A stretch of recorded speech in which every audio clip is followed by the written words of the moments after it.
And you talked about life on the entire solar system. And what is your take on the moons of Saturn? Do they have favorable conditions for formation of microbial lives? Yeah. So the Jovian moons, the giant planet moons, both of Saturn and Europa. Saturn and Jupiter, especially Europa, Ganymede, Enceladus, Titan, they elicit tremendous amount of interest amongst different scientific communities.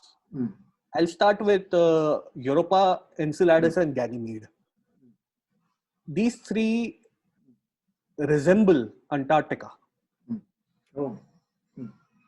These are moons entirely covered by water ice, and beneath that water ice is water in liquid forms. And these ices, especially on Enceladus, these ices have developed cracks and crevices, which are hundreds of kilometers long.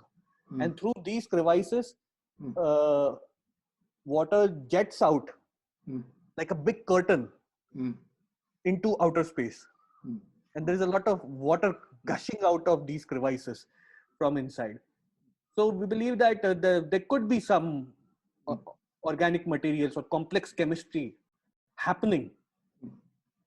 It might be sub-life. It might not be equivalent to life as we know it or microbial life as we know it, but it might be some complex chemistry that is undergoing some sort of automation. Some automation in organic chemistry.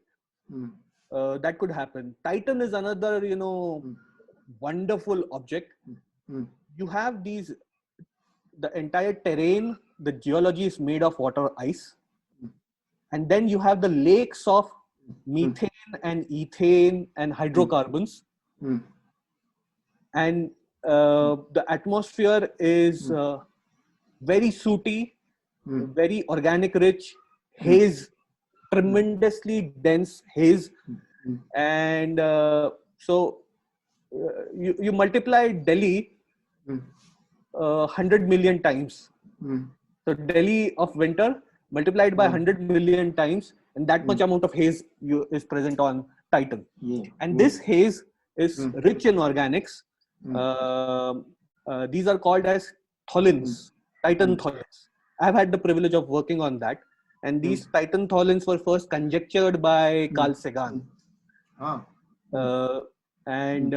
It's nothing but methane interacting with radiation coming from both the giant planets, Jupiter and Saturn. These planets emit a lot of radiation. And these smaller molecules, in the presence of that radiation, get converted into complex hydrocarbons, and eventually they form carbon soot. And then they precipitate down on the surface of Titan. Oh, it is like manna falling from the... It is like manna falling. It is like manna.